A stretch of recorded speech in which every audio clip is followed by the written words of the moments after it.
Shalom, que o Deus de toda paz e graça visite você, meu amigo, você, meu irmão, em nome de Jesus. Quero compartilhar algo com você, algo que Deus falou no meu coração, uma centelha que Ele acendeu no meu coração. E todas as vezes que o Senhor fala conosco, nós precisamos compartilhar, não podemos reter. E eu quero me apoiar no texto de Isaías 53, verso 1 e 2. Quero falar com você nessa ocasião sobre o poderoso e silencioso agir de Deus na história, nas nossas vidas, famílias, na igreja. E quero ler com você Isaías 53, verso 1 e 2. Quem deu crédito à nossa pregação? É a quem se manifestou o braço do Senhor, porque foi subindo como renovo perante ele, como raiz de uma terra seca, não tinha parecer nem formosura. E olhando nós para ele, nenhuma beleza vimos para que o desejássemos.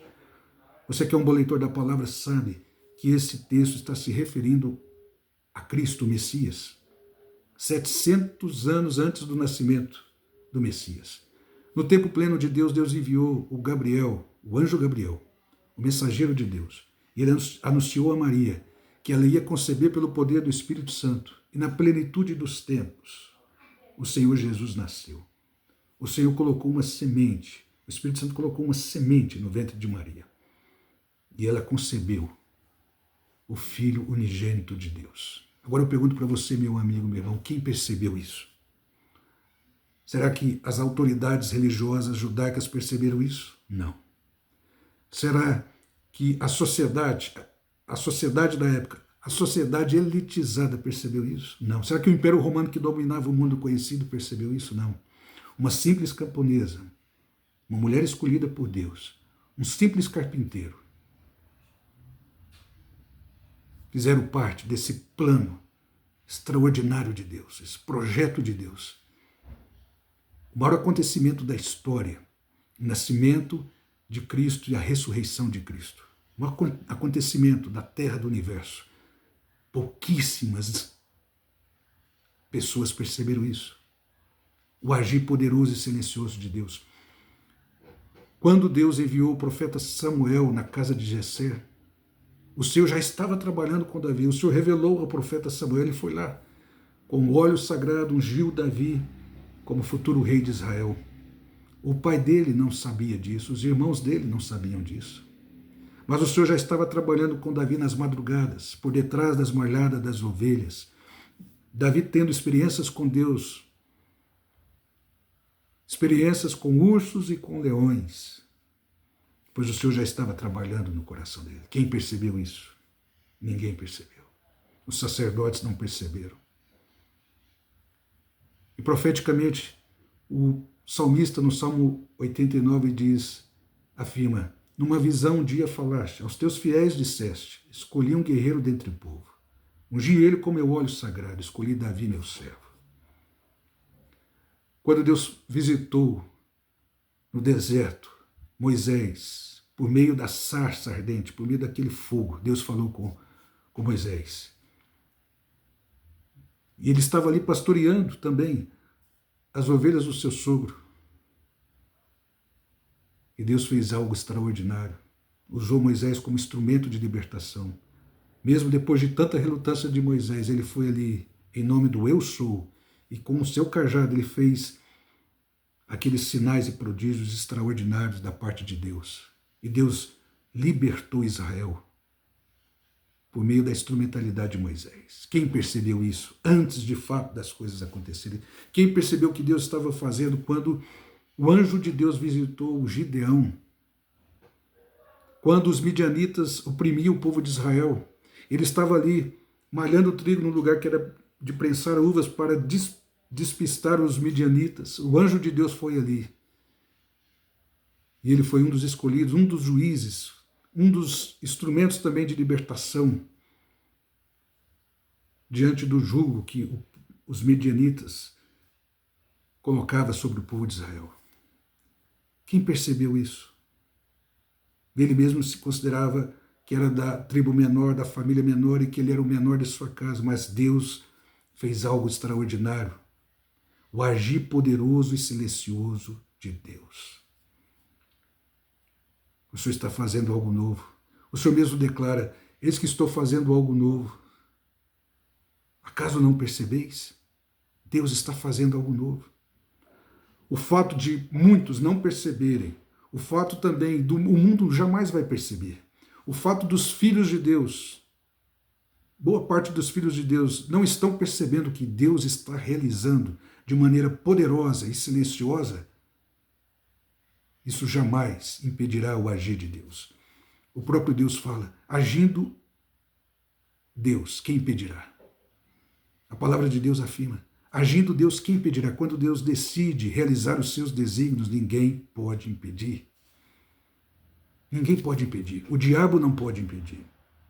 Os homens não podem impedir o agir de Deus. Agora eu pergunto para você, meu amigo, meu irmão, você tem percebido o que Deus tem feito? É verdade que Deus não faz nada sem antes revelar aos seus servos, os profetas. A palavra afirma isso. O Senhor está fazendo algo extraordinário na história. O Senhor está fazendo, sempre fez, está fazendo e fará algo extraordinário na história. Ele é o Senhor da história, Ele é o Senhor do tempo, Ele é o Senhor da igreja, Ele é o Senhor das nossas vidas, Ele é o Senhor das nossas famílias. Ele está fazendo algo. O Senhor Jesus declarou nos evangelhos, Ele declara nos evangelhos que a palavra é viva. Meu Pai trabalha até agora e eu também. O fato de muitos não estarem percebendo o agir de Deus, isso jamais servirá de impedimento e jamais impedirá o agir de Deus. Agindo Deus, quem impedirá? O agir poderoso e silencioso de Deus. Números 23 afirma que Deus não é homem para mentir, nem filho de homem para se arrepender. Acaso falaria ele e não cumpriria? Ele cumpre tudo o que ele fala.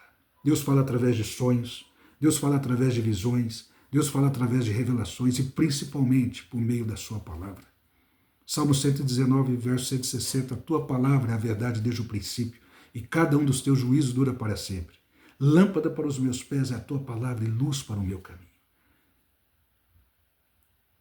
O Senhor exaltou o seu nome, a sua palavra acima de todas as coisas. O lugar mais alto e mais exaltado da terra, do universo, é o nome do Senhor, é a palavra do Senhor, é a presença do Senhor.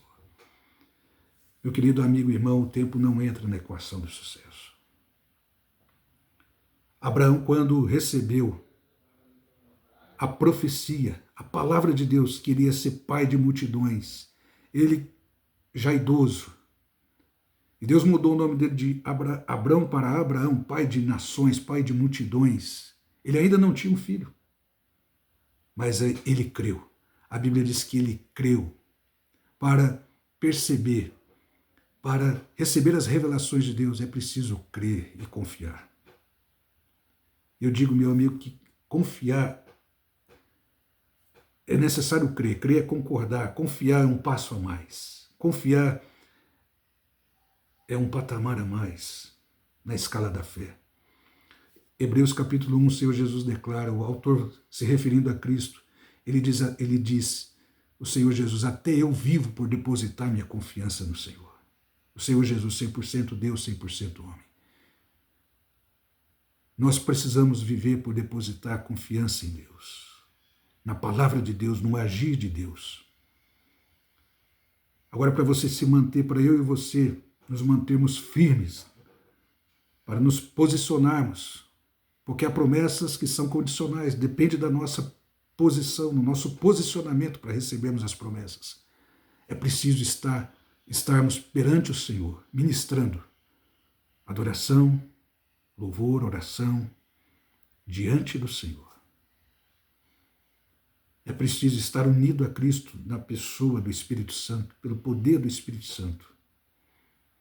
É preciso estar conectado com o Senhor para receber as revelações de Deus.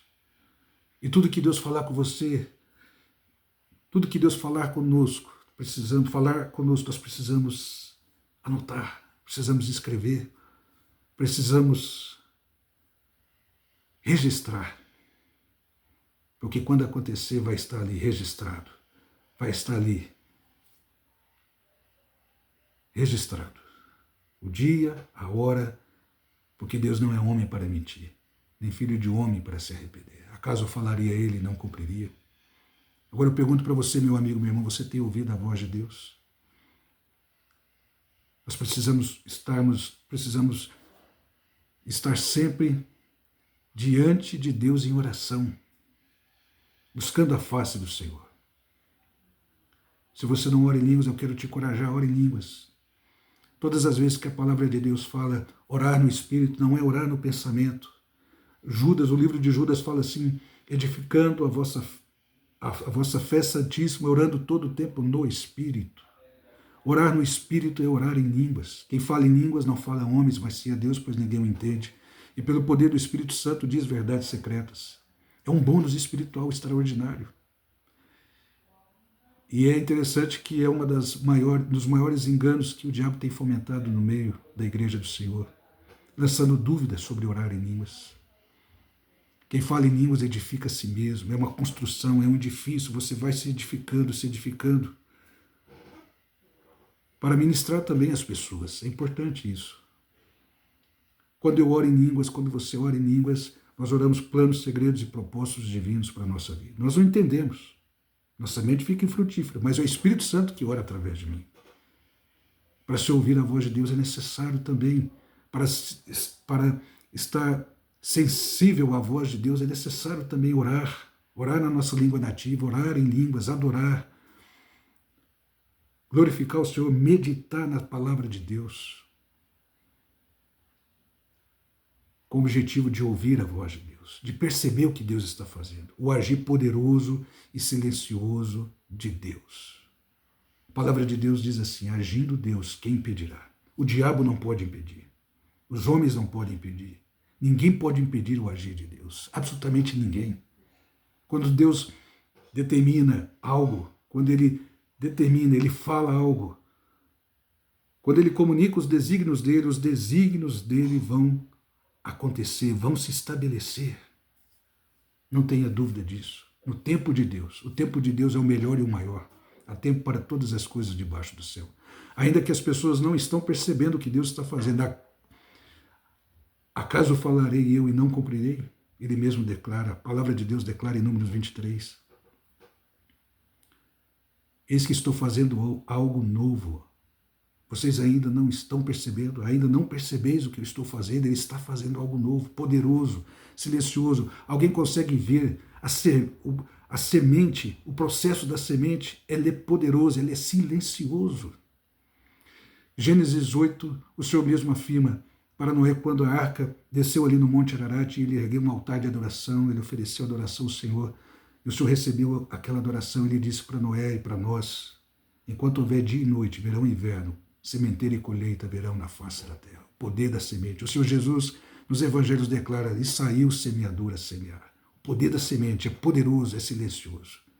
É o princípio que Deus estabeleceu, ainda que muitos não creem no poder da semente. Crendo eles ou não, o princípio da semente está acontecendo, se realizando todos os dias. Meu querido amigo e irmão, o Senhor Jesus, Ele veio. Ele realizou toda a missão que Deus tinha designado para Ele. E nós somos mais que vencedores nele. Ele se fez pecado e nos tornou justiça de Deus, a palavra diz. Ele se fez maldição, nos tornou benditos e abençoados. Ele se fez pobre e nos tornou rico. Ele na cruz se entregou para que eu e você pudéssemos viver. Ele venceu o diabo por nós, o inferno por nós, as trevas por nós, os demônios, as potestades, os principados por nós. Ele venceu todas as coisas por nós e nós somos mais que vencedores por meio daquele que nos amou, Cristo Jesus. Ele ressuscitou para a nossa justificação. E todo o poder no céu e na terra pertence a Ele. E o mesmo Senhor Jesus declara para mim e para você, meu Pai trabalha até agora e eu também. Deus está trabalhando. Deus está fazendo algo. O mundo jamais vai perceber. Mas a verdade também é que muitos filhos de Deus não têm percebido o que Deus tem feito, tem realizado. E o Senhor quer que nós estejamos diante dEle, ministrando adoração, louvor, no lugar secreto, orando na nossa língua nativa, orando em línguas, falando em línguas, orando planos, segredos e propósitos divinos. Ainda que muitos não estejam percebendo, o Senhor vai comunicar, vai falar conosco que Ele está fazendo algo novo na terra. Ele é o Senhor dos céus e da terra, Ele é o Senhor da história, Ele é o Senhor da igreja, Ele é o Senhor das nossas famílias, da nossa vida, Ele é o nosso Deus, Senhor, Salvador e Messias. Ele está fazendo algo novo. O agir poderoso e silencioso de Deus. Que Deus te abençoe grandemente a sua vida, a sua família, em nome de Jesus.